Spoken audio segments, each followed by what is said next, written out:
Dark Souls is a dark fantasy action RPG with quite the reputation.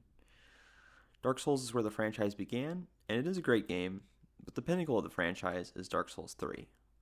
Dark Souls 3, like the other games in the franchise, is a game that has a reputation for being difficult. And that reputation is earned. However, I think there's a common misconception that the game is difficult just for the sake of being difficult. Some may argue, but this is what the game's creator, Hidetaka Miyazaki, has to say on the matter from a 2016 interview with Wired. I have no intention to make the game more difficult than other titles on purpose. It's just something required to make this style of game. Ever since Demon's Souls, I've really been pursuing making games that give players a sense of accomplishment by overcoming tremendous odds. Dark Souls 3 is hard. It's not relaxing, at least at first, and it's certainly not for everyone. However, this is a feature that creates a tremendously rewarding experience and a valuable lesson in failure.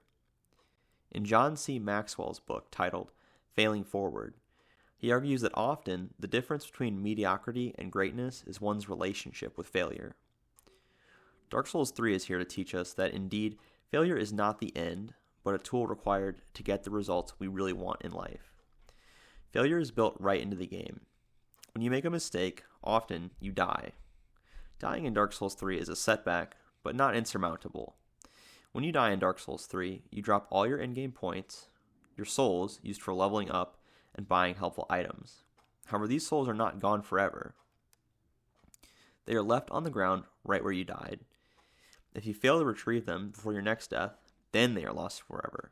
However, the player is given the chance to learn a lesson and avoid what caused the initial death, thereby retrieving their souls successfully and moving on with the game. Dark Souls 3 redefines failure, not as an event, but as a process. This is just what Maxwell does in Failing Forward. Maxwell's 5 rules for redefining failure are as follows. Rule number 1, you will learn lessons. Rule number 2, there are no mistakes, only lessons. Rule number 3, a lesson is repeated until it is learned. Rule number 4, if you don't learn the easy lessons, they will get harder. And rule number 5, you'll know you've learned a lesson when your actions change. These 5 rules are well demonstrated in the playthrough of Dark Souls 3. They are necessary because, just like in real life, in Dark Souls 3 you will fail, probably a lot, and that's okay, it's how you learn lessons. In this example, I'm going to talk about Eudix Gundyr, the very first boss in the game. Eudix is Latin for judge, and Gund is Old Germanic for battle. Eudix Gundyr is the battle judge. He's not there to judge how skilled you are at the game. You're not supposed to be skilled at the game at this point. He is there to judge how well you can learn from your mistakes. You will have to in order to defeat him. When you die to Gundyr, as I did many times in my first playthrough, you should not see your deaths as failures. You're supposed to die. You die, learn, and repeat. These are the first and second rules of redefining failure. If you don't learn a lesson, you will die until you do. This is the third rule. Now you may scrape through the fight with all your health gone and all out of health potions. Pat yourself on the back. You did it, but you need to be wary. If you succeeded without really learning anything, you will soon run into the fourth rule. The game only gets harder from here, and it gets capital M much harder than little old Eudix Gundyr. More than likely, you will pick up a few lessons from Gundyr about positioning, shield usage, stamina management, and attack windows. When you put these lessons together and see yourself improve, you will know that you have learned and are ready for the next challenge.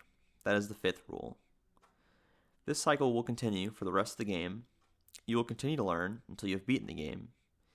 In this process, you will hopefully learn that failure is an intended part of the game and a natural part of life. By the end of the whole thing, you will understand what Miyazaki was talking about when he said that his games are about facilitating a sense of accomplishment in the player, a sense of accomplishment that can only be felt by getting your ass kicked and getting back up again. I'd like to end on a quote from the game itself. Are you lost on your journey? No matter.